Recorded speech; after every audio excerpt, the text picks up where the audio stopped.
chaîne ISN Info, la chaîne du donner et du recevoir. Aujourd'hui, on va continuer notre série de vidéos et dans celle-ci, on va parler des tableaux à double dimension plus précisément.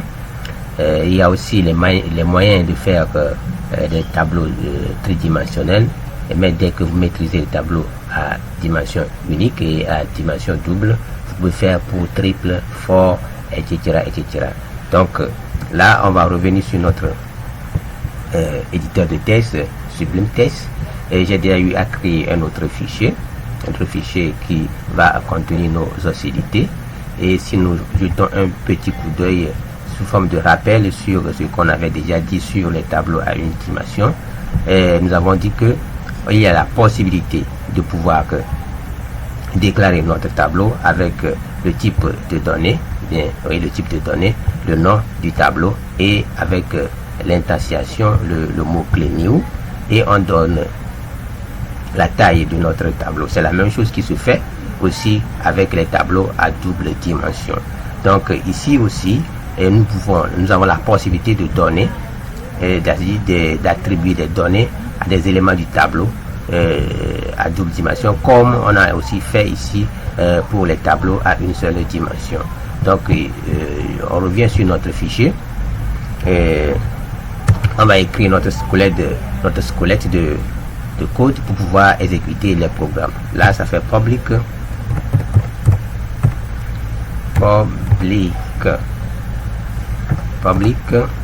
class tableau. J'ai mis tableau bis.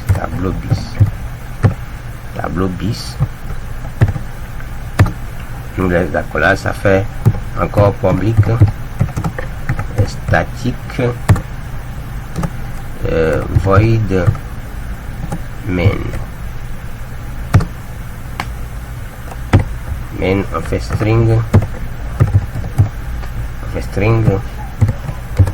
c'est moi un peu plus rapidement, et on ouvre encore les accolades, on enregistre.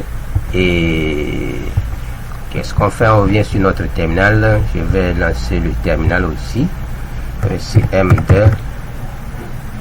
CM2, c'est ça qui est là. CM2 est là. On accède dans notre bureau, desktop et Java code. Ça, j'espère que vous êtes déjà familier. Donc ça fait Java. On va compiler Java tableau bis point Java rapido hélico. Oui, c'est bon. Et maintenant on fait normalement ça fait Java tableau bis. Et là on n'a rien affiché parce que on n'a pas demandé d'afficher quelque chose, parce que le code c'est bien compilé et c'est bien exécuté. Donc là on va ouvrir une petite parenthèse pour les explications. On va expliquer un peu ce que ça voudrait dire les tableaux à double dimension pour ne pas se tromper. Ici les tableaux à double dimension, comme la première vidéo aussi, c'est la même chose. On fait data type, ça fait le type de données, data type. On ajoute les colonnes, les crochets. Ici on va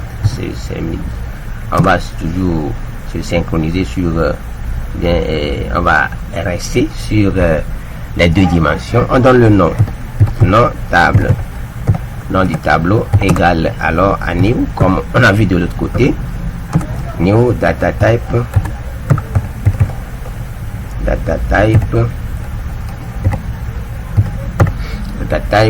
on ajoute. Et ici on va préciser la taille. Ici je vais donner le X. Excusez-moi, j'ai un peu la gauche qui est un peu serrée, et cassés à la fois. Donc on a cette manière de noter. Qu'est-ce qui se passe? On va définir un à un des éléments. On va expliquer. Si je parle de x là, x représente le nombre de lignes, le nombre de lignes de notre tableau, et le y qui correspond au le nombre, je vais dire, de colonnes de notre tableau, colonne ou bien colonne en anglais.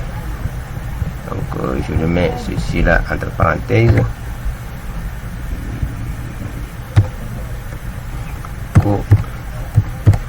colonne en anglais, et lui c'est le nombre des rôles en anglais. Ici le nombre de rôles. Donc chaque élément de ce tableau va être, si je prends un élément A, doivent être récupérés. Et si je parle de nombre d'éléments A, donc ça fait nom du tableau, comme on a déjà vu dans la première vidéo, qui est égal, alors là, qui est égal à, par exemple, le A là. Le A là, pour pouvoir la récupérer, il faut un index. L'index, c'est deux index. L'intersection qui représente l'intersection de la ligne et de la colonne. Donc, je peux dire ici A, vous me comprenez l'expression, c'est le A2. Je vais mettre tiret, comprenez ça comme ça. Ça dit la ligne à l'index de ligne à l'index de x, quoi. Ça dit de x, si vous me comprenez comme ça ce serait mieux. Ça dit la ligne à l'index 0, voilà, 0 de x, 0, je vais mettre 0 de x, 0 de la ligne à l'index 0, c'est-à-dire au début. Donc comme on avait déjà dit que la taille d'un tableau, c'est l'élément là, c'est-à-dire le nombre qu'on a déjà assigné, la taille normale, ça fait l'élément là moins 1. Donc c'est parce qu'on commence par 0, on compte la taille à partir de 0. Donc c'est ça, donc ça fait le 0 de le x là. Donc pour pouvoir accéder à un autre élément de notre tableau, si je mets nom table et je mets là encore, ça fait ligne à l'élément, par exemple indice de la ligne 1, 2, mon x là encore. De la même manière pour les colonnes aussi, ça fait l'indice 0, 2, c'est-à-dire colonne, indice 0 de la colonne qui est ici notre y. Là je sais que je me suis fait mieux comprendre par cette petite illustration. Au lieu de dessiner quelque chose là, je préfère vous expliquer ça comme ça. Et aussi pour la ligne là, ça peut être l'index là, l'index 1 par exemple de x, et maintenant l'index, par exemple je peux dire l'index 2 de y. Donc c'est ça qui représente encore un autre élément, par exemple un autre élément B. Donc on va récupérer un autre élément de ce tableau B, c'est par ce biais là. Et vous devez noter ici aussi que si on parle de l'index, par exemple le A là, A pour index, par exemple, si je vais dire c'est le premier élément de notre tableau, il est récupéré par 0,0. C'est-à-dire, je mets la virgule là, c'est pas qu'il y a virgule dans ça, mais il est repéré par deux éléments, deux positions, deux index, index de la ligne et index de la colonne. Donc ici, dans certains documents ou bien certaines documentations, vous allez voir que ils ont dit, quand on parle de index, c'est encore égal à indice. Donc ne vous affolez pas quand vous allez retrouver index à la place de indice quelque part, sachez que c'est la même chose, il vous le dit. Donc souvent c'est le mot anglais là que nous avons traduit en français et nous les utilisons. Donc pour pouvoir mieux voir ce que nous disons ici, il faut qu'on revienne sur notre code pour pouvoir nous éclairer. Et en plus de ça, il y a une autre façon de pouvoir déclarer notre tableau à 12 dimensions. C'est encore que, par exemple, je peux dire, qu'est-ce que je peux dire? Je peux dire encore dire tab, data,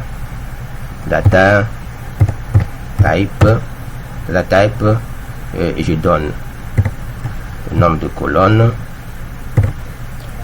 le nombre de lignes et le nombre de lignes et le nombre de colonnes qui est égal. Là on fait la notation implicite. Ça c'est que nous-mêmes nous donnons les valeurs en même temps. Donc ça c'est double dimension. On s'est parlé de virgule. Excusez-moi. Et nous pouvons maintenant donner, préciser la valeur de notre tableau. La valeur de notre tableau, par exemple, comme ça. Nous pouvons maintenant nous-mêmes donner les valeurs de notre tableau, comme ça.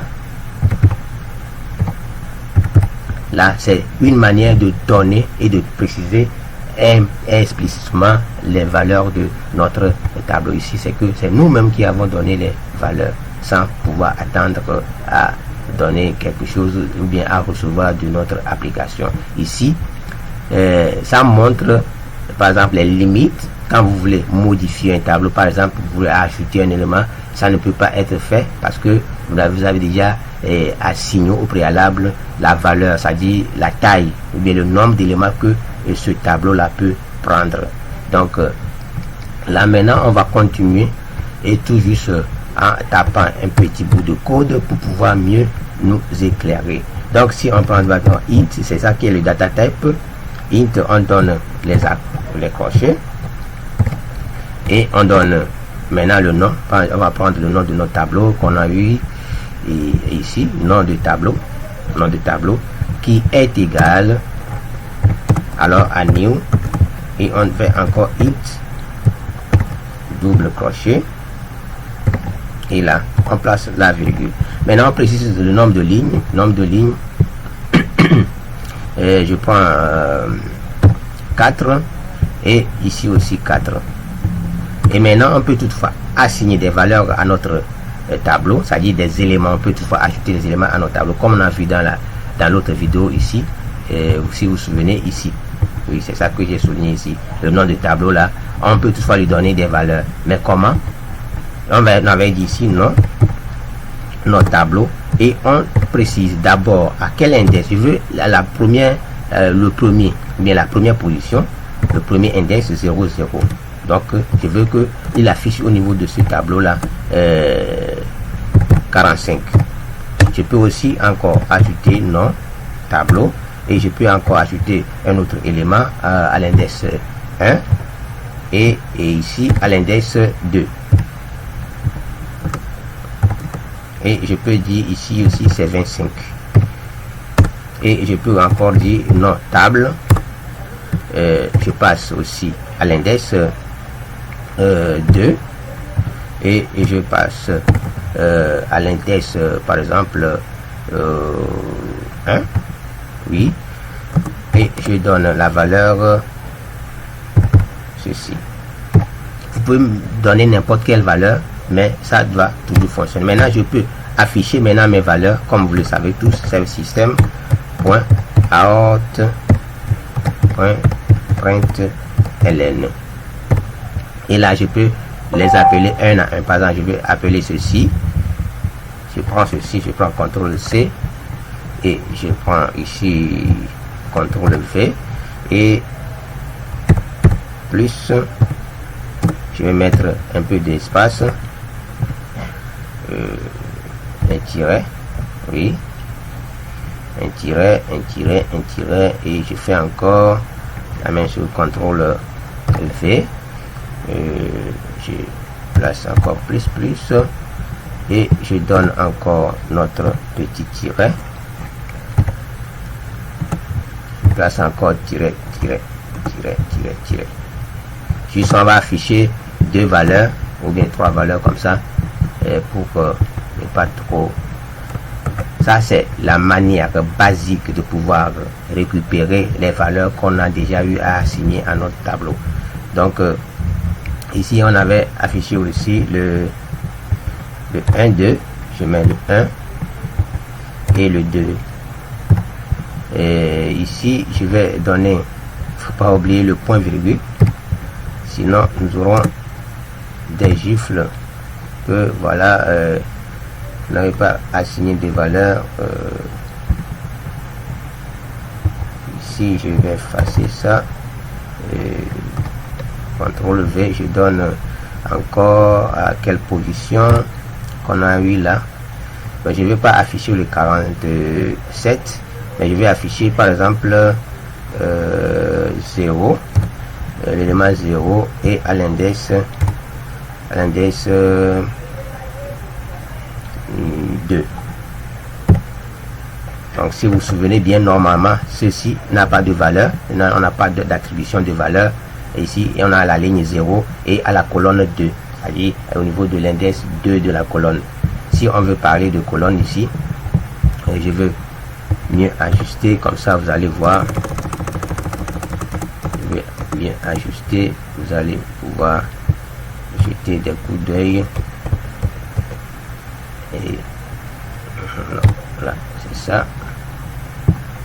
Normalement c'est comme ça que ça s'affiche. Si on veut parler de la ligne, c'est ça la première ligne, et aussi c'est ça la deuxième ligne. Et maintenant les colonnes, ça fait 3 colonnes, ça fait lui 4, le 1 et le 45 là, le 2 et le 47, le 12 et le 58. C'est ça qui vont être dans les mêmes colonnes. Donc on va rapidement compiler et afficher ce qui va être affiché, et vous allez tous, on va tous voir ça. S'il n'y a pas d'erreur, il n'y aura pas de gifle. Oui, il n'y a pas de gifle. On va voir ce qui va être affiché. Vous avez vu que nous avons le 45 et le 25 et le 0, parce que ici on n'a pas d'élément, on n'a pas d'élément à ce niveau, parce qu'on n'a pas encore attribué d'éléments à ceci. Maintenant, pour pouvoir parcourir tout le tableau, on a vu la fois passée comment nous pouvons utiliser la boucle for pour parcourir l'ensemble de ce tableau. Et là, on va voir là où il y a les éléments, là où on n'a pas encore attribué des éléments. Donc ici, on va encore faire système.out.print. C'est print ln. On a print ln. Je vais le copier ceci pour aller un peu plus rapidement. CTRL C et je fais CTRL V parce que je veux différencier. On a ça, ça et ça. Et maintenant, qu'est-ce qui se passe? On va commencer par notre boucle for. On a for, on prend notre for i, c'est i qui va être égal à 0. Notre i là, i doit être inférieur à la taille de notre tableau qui est égal ici à 4 moins 20, qui est égal à 3. Et i doit être incrémenté pour pouvoir parcourir. D'abord la grande boucle là va nous permettre, on va faire descendre ceci pour mieux voir. La boucle là, ça va permettre de parcourir tout l'ensemble des lignes, c'est-à-dire les éléments de la ligne. Où est-ce que je peux vous montrer ça?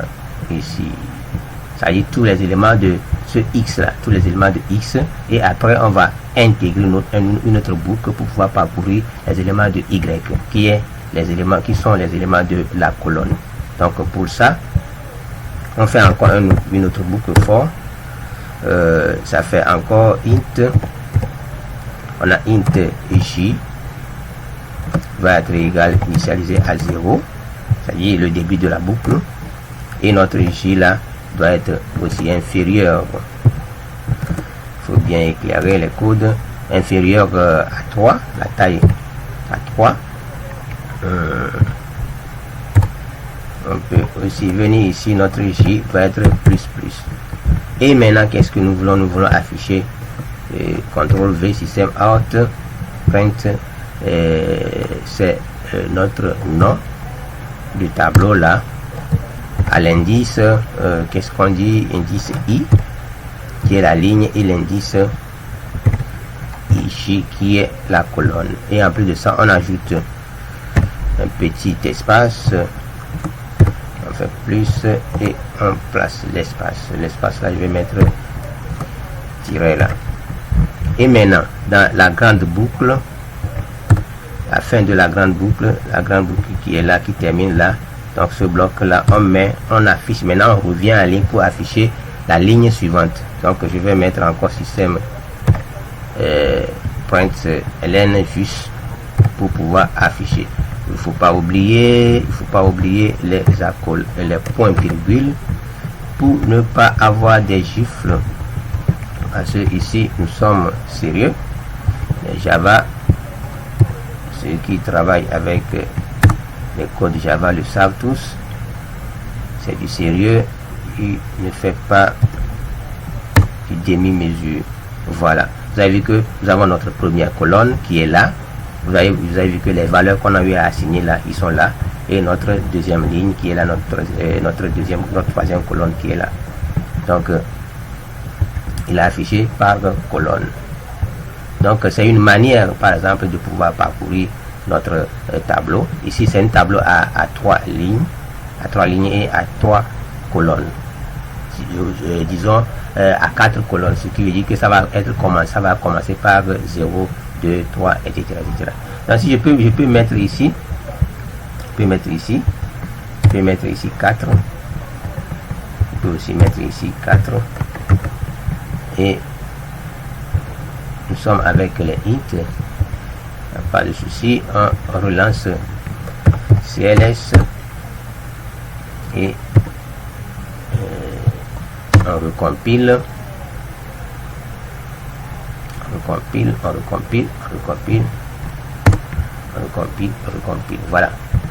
voilà, il a doublé, il a encore doublé, il a donné maintenant les autres lignes. Ça fait la première, ça fait 0, ça fait 1, 2, 3 et 4. Donc c'est une manière traditionnelle de pouvoir parcourir tout un tableau à 12 dimensions, et de pouvoir les utiliser et ci-dessus. Donc voilà cette manière, une manière plus simple de pouvoir parcourir tous les éléments d'un tableau. Maintenant, supposons que nous avons un tableau de string, comment est-ce qu'on peut toutefois les utiliser? Les strings aussi, c'est la même chose.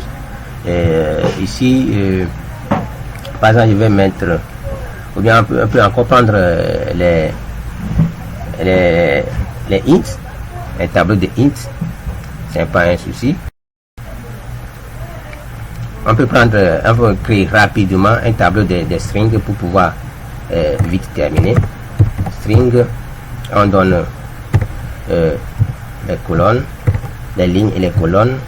Je vais mettre ici les noms, comme on avait pris ça dans l'autre vidéo, est égal, par exemple, ici on va donner une valeur explicite. On va nous-mêmes préciser les valeurs. Donc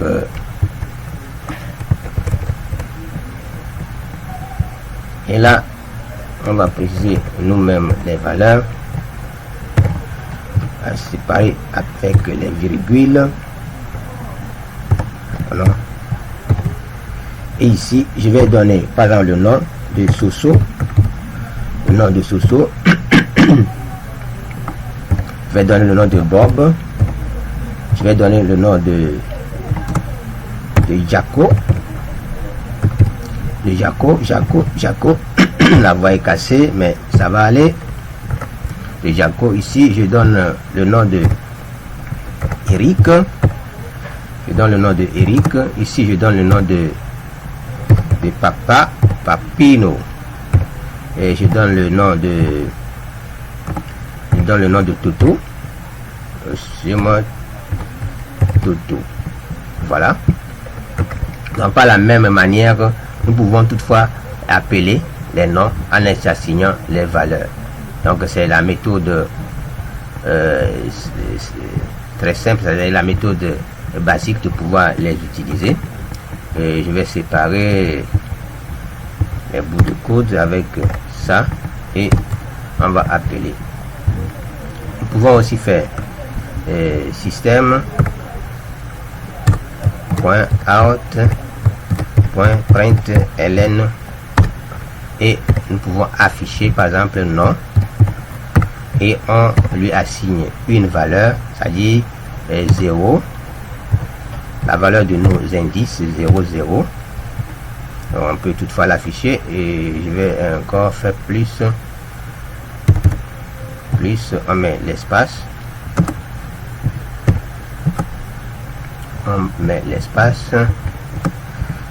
dans l'espace là je vais mettre l'espace là et là, et là maintenant je vais encore ajouter nom et je vais donner ce qui n'existe pas, par exemple 1. J'ai déjà donné oui, j'ai 1 et je vais afficher l'élément 2. Voilà. Donc voilà, maintenant on va rapidement relancer notre terminal. CLS pour effacer. On revient là, on compile. Si je n'ai pas laissé d'erreur par hasard, oui, il n'y a pas de ces erreurs là, on va compiler et vouloir afficher. Voilà, vous avez vu les éléments qu'il a affiché. Il a affiché seulement Eric et maintenant Jaco. Eric et Jaco, on va voir dans quelle mesure ils sont là. Eric et Jaco, vous voyez, Eric là et Jaco. Donc à cette position, donc à l'indice 1 1. Donc Jaco là à l'indice 1 1 et lui à l'indice 0 0. Donc maintenant, pour pouvoir afficher tous les éléments de notre tableau, c'était à l'indice 2. À l'indice Jaco est à l'indice 2, voilà. Oui, c'est vrai. À l'indice 2. J'ai pas vraiment vu ça. Ok. Mais ça, c'est une manière très simple de pouvoir accéder, pouvoir afficher un élément du tableau. Maintenant, si nous voulons afficher tous les éléments du tableau, on peut toutefois procéder de la même manière. Je vais encore prendre ça pour mieux séparer l'affichage. Et maintenant, je vais utiliser la boucle for. Mais for, je vais encore appeler for k. For int k va être égal à 0, initialisé à 0. Et je mets mon k qui est inférieur à la taille de mon nom.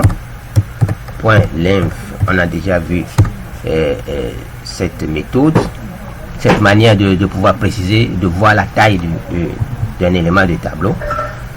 Si vous vous souvenez bien, je sais bien qu'on a déjà eu à utiliser ici pour afficher.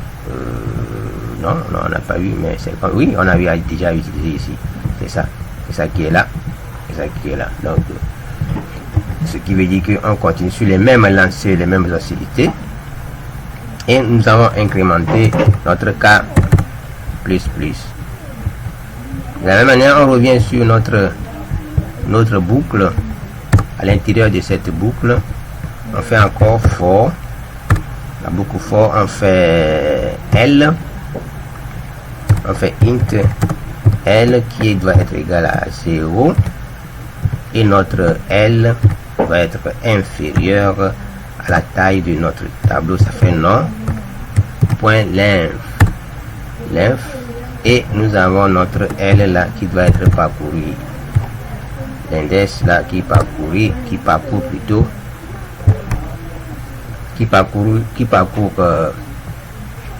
la ligne des colonnes. La ligne des colonnes. Donc maintenant on va afficher système .out.println.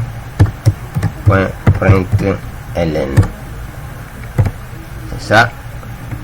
Et on affiche ici notre nom, le nom de l'élément là. On fait K et on place l'élément ici. L'élément ici ou bien l'élément L. Voilà, c'est L, on va placer. Et maintenant, dans cette boucle, la première boucle qui englobe celle-ci, c'est au niveau des lignes, dès qu'il parcourt la première ligne, il doit redescendre. Donc pour pouvoir redescendre, je vais encore lui assigner un système point out point print ln, puis pour pouvoir revenir à la ligne. C'est très important pour différencier nos éléments. Maintenant on va exécuter, on va compiler cls, on compile et on relance. S'il n'y a pas d'erreur, ça va pouvoir être exécuté facilement et lico. Voilà, vous avez vu que notre première, et nous avons ceci et ceci. On va vérifier parce qu'on a limité un peu strictement inférieur.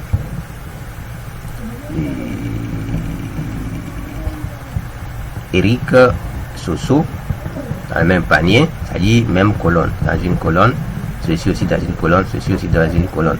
Je reviens là, on va vérifier. Eric Papa, il n'a pas, oui, il a parcouru la ligne. Oui, c'est ce qu'on avait dit, de parcourir la ligne, d'afficher les éléments de la ligne, première ligne et deuxième ligne. Voilà, c'est ça.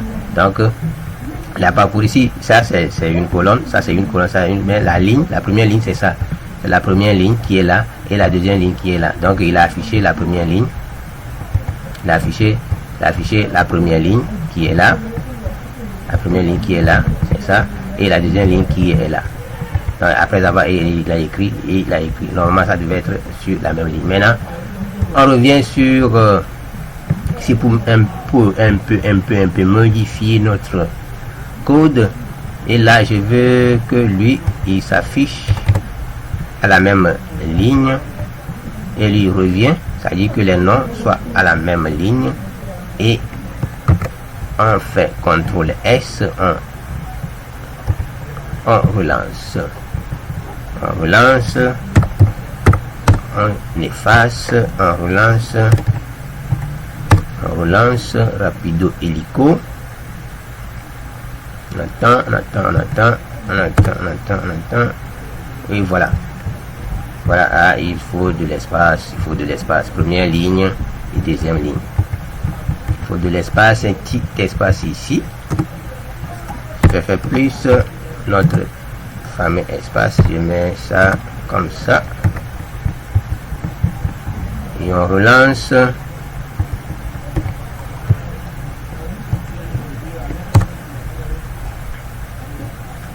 On relance rapido hélico. Relance. Oui, voilà, ça maintenant c'est plus joli. Maintenant on a la première ligne, on a ici la deuxième ligne. Maintenant ça forme maintenant les colonnes. Quand vous voyez, on va revoir ça. Donc ça fait la première colonne, c'est ça. C'est ça, c'est Eric, Soso, Papa, Bob. C'est-à-dire première colonne, deuxième colonne. Maintenant, il n'a pas allé jusqu'au bout parce que quoi? On va un peu intensifier, on va un peu étendre. Si ici à la taille, je veux que ça soit égal à tout élément. Les derniers éléments aussi doivent être inclus. Je fais égal, inférieur ou égal. Je précise ça et on va lancer pour voir. Je vais dire ici, qu'est-ce que je peux ajouter encore dans cette boucle? Je peux dire ici, non, un peu plus en haut. Je vais dire ici que n'a qu'à nous afficher système .out.println. n'a qu'à nous afficher ici l'index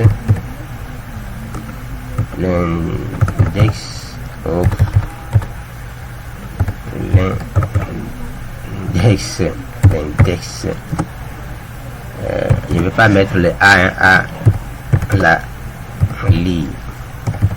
à la ligne et j'ajoute le K à la ligne K et la ligne K est donc est 2 points. Donc la ligne, je peux dire plutôt la ligne, je vais mettre la ligne à l'index, à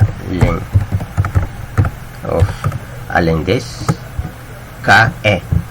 Donc la ligne à l'index A, il va afficher les éléments et ainsi de suite. Donc je veux que ça s'affiche sur la même ligne que celle-ci. Donc je dois enlever le ln pour que le print seul donne ces précisions là. Donc je mets encore un petit espace pour que je ne vais pas la ligne là ne vient pas s'accoler, ça ne fait pas se coller ici. Donc on relance. Si tout va bien, on n'aura pas de gifle. Si ça ne va pas, on nous affiche, voilà, on nous a déjà affiché des erreurs. Oui, il y a un petit point virgule qui est oublié. Point virgule qui est oublié, CLS.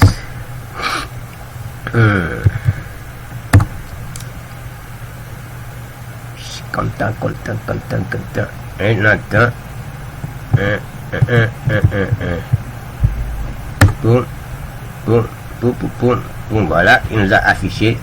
Voilà, nous avons tout ce que nous voulons. Il n'a pas affiché l'autre ligne parce qu'il y a petite erreur.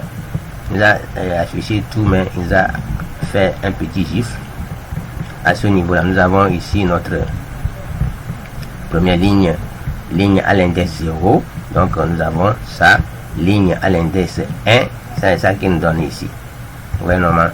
Donc et les colonnes sont là. La première colonne c'est ça, Eric, Soso, Papa, Bob, Toto, Jaco. Maintenant, pour ne pas avoir cette erreur, il y a l'autre partie, l'autre boucle. On n'a pas encore vu les conditions et la boucle for attaque telle. Mais ne vous en faites pas, tenez ça comme ça. Dans les vidéos qui vont suivre, vous serez plus à l'aise dans tout ce que nous faisons. Donc là, qu'est-ce qui va se passer? On va juste créer une autre boucle, le for each. For each, lui, ça va vous permettre maintenant de parcourir tout l'ensemble du tableau et d'afficher les notes. Donc si par exemple je peux dire for each, là ça veut dire quoi? Ça veut dire que pour tout élément du tableau, affiche-moi ceci. Pour tout élément, donc je vais dire pour tout élément de la première ligne, je vais dire, nous parlons des noms ici, je vais dire string, je vais mettre je vais mettre ici string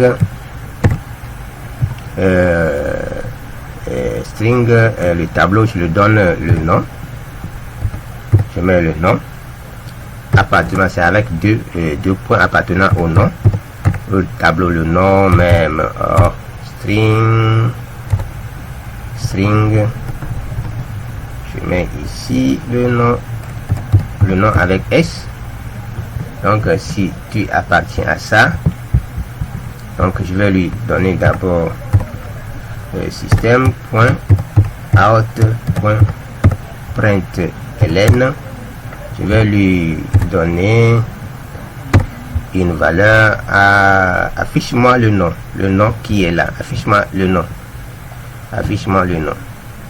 d'accord, et je mets le nom là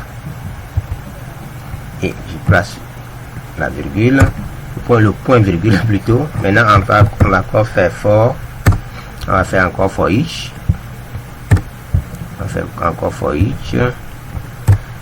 maintenant je fais encore, j'appelle juste ici, ça devient les éléments composés par le nom, là, et qui est composé. Qu'est-ce que je dis? Les éléments qui sont les noms, le nom simple là est l'ensemble des éléments de ces éléments c'est ça qui constitue le grand nom là, qui constitue notre tableau.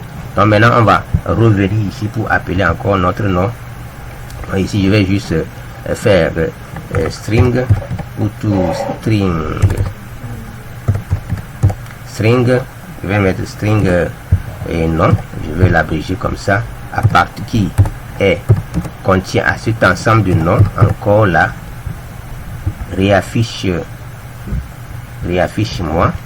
je vais lui dire de me réafficher système.out.println, affiche-moi le nom là. Et maintenant, après avoir tout affiché, je veux que tu reviennes à la ligne système.out.println. Juste.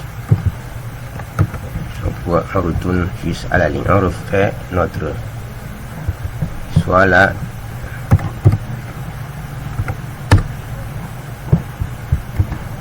La caisse, je vais enlever inférieur égal là pour ne pas avoir encore ces bêtises là. On revient, on compile.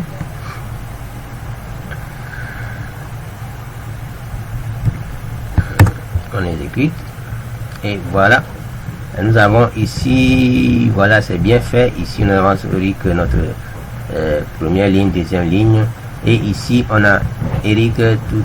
Et maintenant qu'est-ce qui se passe? On a ici le référencement, du tableau. Donc on a tous les éléments là et on a le référencement qui les suit.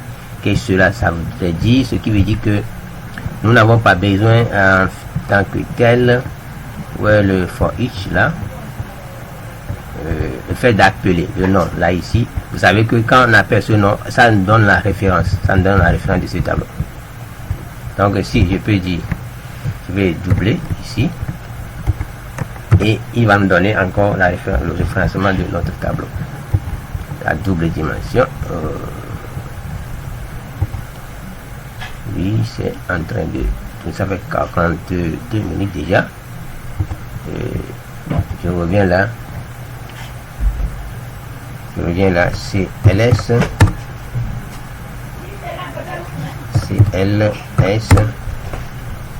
et je reviens là,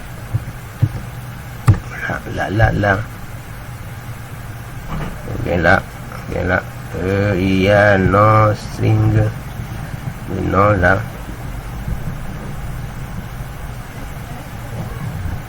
afficher le nom. Je vais refaire, je vais rouvrir, voyez, je vais revoir l'erreur là. Il est où le nom? String cannot convert to ce string là,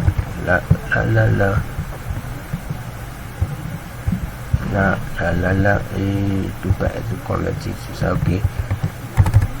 Qui ne peut pas être converti. Là je vais juste commenter ça et pouvoir afficher la liste des noms. Ok, donc là maintenant on relance,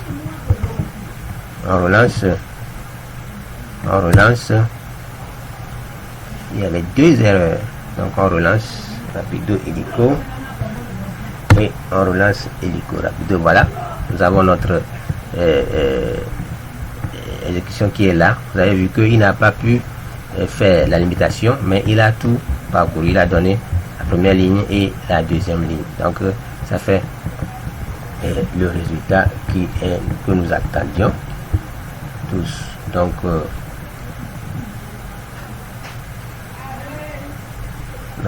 ligne par ligne, il nous a affiché. Donc supposons que ok, bon, là c'est tout pour le moment. Comme nous sommes dans un exercice très simple, là au moment où nous voulons mieux parcourir ces tableaux, nous allons voir ça, tout ça là dans le framework de Java qui s'appelle les collections, qui permet de mieux manipuler les ARE, les tableaux en français, et nous serons plus à l'aise et comment mettre maintenant nos tableaux plus dynamiques et non pas à limiter la taille, etc. Sur ce, je vous dis merci et à la prochaine. Ne vous tardez pas à vous envoyer vos commentaires parce que les erreurs sont là et vous pouvez tout faire. Des fois vous revisez, vous reprenez mais les erreurs sont toujours là. Vous pouvez voir certaines erreurs, d'autres vous ne pouvez pas les voir. C'est d'autres personnes qui vont d'autres fois vous déceler ces erreurs et vous faire parvenir. Donc n'hésitez pas, quand vous trouvez des erreurs, des manquements, montrez-moi, je vais toutefois m'améliorer et partager avec vous. Vous aussi, donnez-moi des astuces pour qu'on puisse évoluer ensemble. Java est fabuleux et très grand. Et donc sur ce, je vous dis à ciao.